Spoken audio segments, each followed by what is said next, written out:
back, everybody. This is XL Tactical, and we're just going to be getting into a new little project that we have here. If you guys have seen the video on the Glock 43X, if you haven't, I'm going to link it down below. I encourage you guys to watch it. Just a quick overview. There's a couple other videos on my playlist too, as far as functionality and some range time footage of this particular firearm. But for this video today, we're going to be talking about these three guys right here.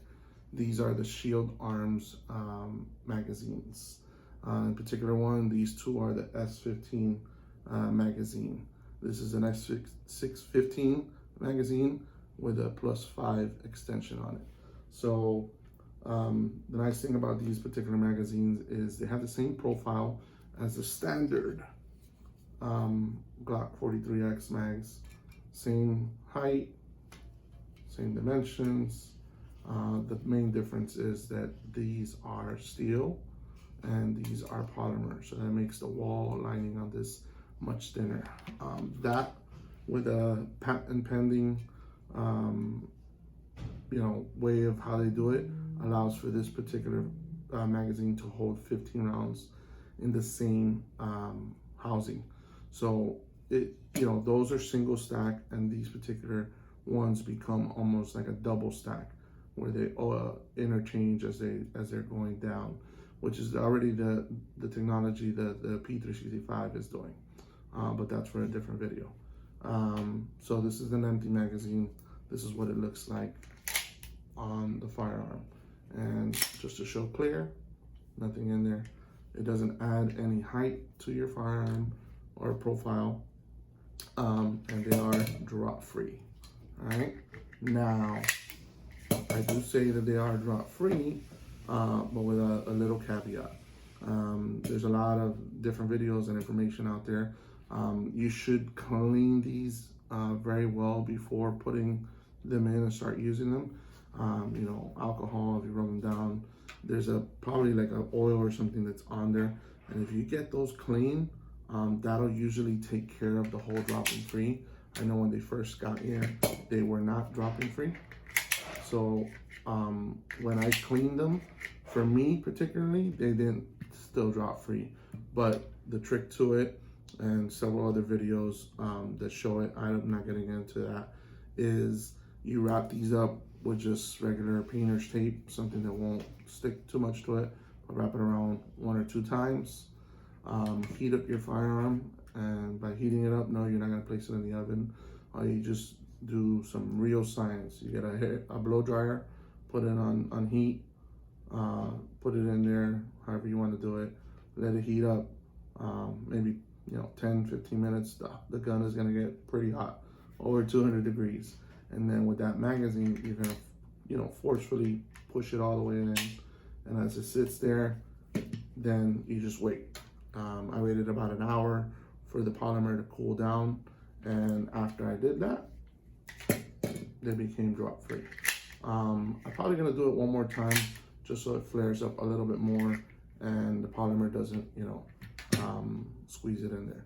The other part of this that's all included in there, the information, is that they encourage you to change out the magazine release, right? So this is the old one. This is the one that came on the firearm. This is made out of polymer. And since these are steel, you need to change the magazine release to the steel one. Now that's pretty simple to do. There's several other videos out there that show you how to do it. But basically you're moving a little lever in there, putting it in. If you know a little bit about firearms, that shouldn't be too hard. It took me about 15-20 minutes off of doing it for the first time.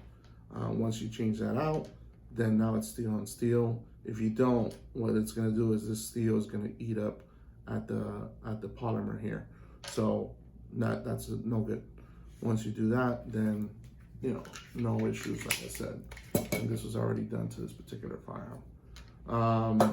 They come just like this. There's no assembly or anything that you need to do. The only assembly that you need to do is if you're adding the +5. Now, I'm not going to show you what I did. Again, there's other videos that are out there, but it comes with your standard spring and the base plate that it came with the little black piece that attaches to the spring to follow it. It comes with two little Allen wrenches. One is smaller than the other, and it comes with two little Allen screws. This particular silver one and a black one that goes in there. And the simplicity of it is you're just going to puncture that in there, take the base plate out, pull out the spring. It's going to come with a longer spring. You put your spring in there. You're not putting the same plate anymore in there. You're now putting the +5 extension on it. And once you do that, you're going to run this particular screw through the bottom. It only has one way. This has no way of coming back out. It won't walk loose. It won't do anything, because once it's in there, the following screw sets right behind it. So if you do want to Loctite something, you probably want to Loctite the back one. And then outside of that, that puts it together. So let me show you what how these kind of work and what they look like. All right, so bear with me. I've never really even used one of these before. This is the speed loader from Glock. I usually use the Mag Lula, Up Lula, whatever you want to call it. So if I mess this up, bear with me, but I'm gonna do it. It's kind of the same function. So these are your regular ball ammo. This is some Hornady critical defense, and I have some other hollow points that are there. So we're gonna try with 3 different ones. So I'm gonna speed up through this, but you'll see me doing these all together to see if we have any issues. Sometimes on some of these, depending on what it is, when you have aftermarket mags, hollow points is usually where they bind up. With this, I haven't had that issue, but we'll see it here together. All right, here we go.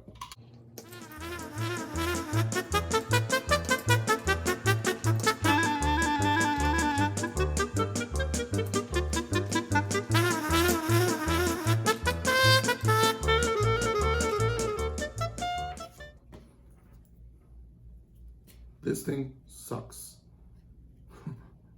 Just letting you guys know. I'll keep going with the rest.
Just like that,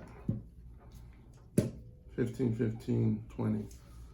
So it did help out a little bit. I guess it has its use, but that's what it looks like. And as you guys see, I'm not gonna actuate the gun, but 15 rounds, 15 rounds, 20 rounds. And if you saw there, they're still kind of acting up. So it's kind of dropping free. So that's why I say I want to do it again. See, that one isn't. So we're going to do that whole function thing again, because this particular one isn't dropping free. So I'm just going to heat it up again. Maybe heat it up a little longer and do it again, and probably a little bit more tape just so it kind of sits in. But that is the Shield Arms S15 mags. Hope you guys enjoyed this video. Again, stay tuned. There's going to be a lot more mods and upgrades that we're going to be doing to this particular firearm. Again, if you haven't seen the other video, link down in the description below, and I'll link the description for some of these. These are very hard to find. I had to drive about an hour to get these from a local gun shop that, you know, very hard to find. And the price is pretty good. I never even really talked about it. Price is right around $40. This one's a little bit more for the +5. And then the magazine attached, I don't remember, I think it was like 20 bucks, but don't quote me on that. But you can find these online if they are available, or wherever you can buy your stuff. But again, don't forget to subscribe, like, comment below, and thank you.